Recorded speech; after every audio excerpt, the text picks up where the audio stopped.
بسم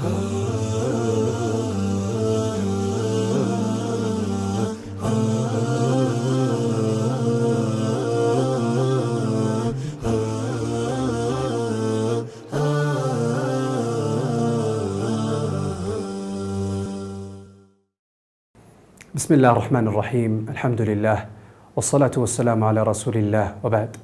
السلام عليكم ورحمة الله وبركاته. প্রিয় দর্শক শ্রোতা ভাই ও বোনেরা, আপনারা যেখান থেকে আমাদের আজকে আলোচনা শুনছেন সকলকে জানাচ্ছি আন্তরিক শুভেচ্ছা ও মোবারকবাদ।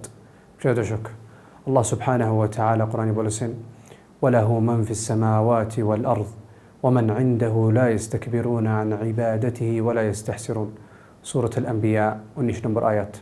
আল্লাহ সুবহানাহু ওয়া তাআলার কাছে যতজন ফেরেশতা আছেন আল্লাহ সুবহানাহু ওয়া তাআলাকে ইবাদত করেন।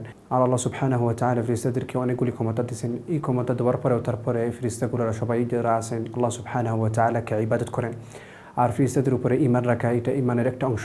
ঈমানের অংশটি হলো তুমিনা বিল্লাহি ওয়া মালাইকাতি। আল্লাহ সুবহানাহু ওয়া তাআলার উপরে ঈমান রাখতে হবে, এটার সাথে ফেরেশতাদের উপরে ঈমান রাখতে হবে।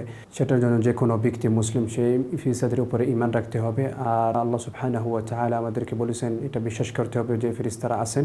আর আমরা যদিও ফেরেশতাদেরকে আমরা যদি দেখি না, তাহলে এটা গায়বের একটা ইলম, আর এইটার উপরে আমরা বিশ্বাস রাখতে হবে। যেভাবে নবী সাল্লাল্লাহু আলাইহি ওয়াসাল্লাম বলেছেন আন তুমিনা বিল্লাহি ওয়া মালাইকাতিহি। সেটার জন্য আমরা আল্লাহ সুবহানাহু ওয়া তাআলার উপরে ঈমান করতে হবে। আর ফেরেশতারা ওনারা আছেন এটার উপরে আমরা বিশ্বাস রাখতে হবে। আর এটার উপরে আমরা ঈমান করতে হবে যে আল্লাহ সুবহানাহু ওয়া তাআলা আছেন, এটার সাথেও ফেরেশতারা ওনারাও আছেন। আর আমরা যদি ফেরেশতাদেরকে যদিও দেখি না, কিন্তু ওনাদের উপরে আমরা ঈমান রাখতে হবে। আল্লাহ সুবহানাহু ওয়া তাআলা আমাদেরকে সবাইকে সঠিকভাবে আমল করার জন্য তৌফিক দান করেন। আর আল্লাহ সুবহানাহু ওয়া তাআলা আমাদেরকে সবাইকে নবী সাল্লাল্লাহু আলাইহি ওয়াসাল্লামকে সঠিকভাবে অনুসরণ করার জন্য তৌফিক দান করেন।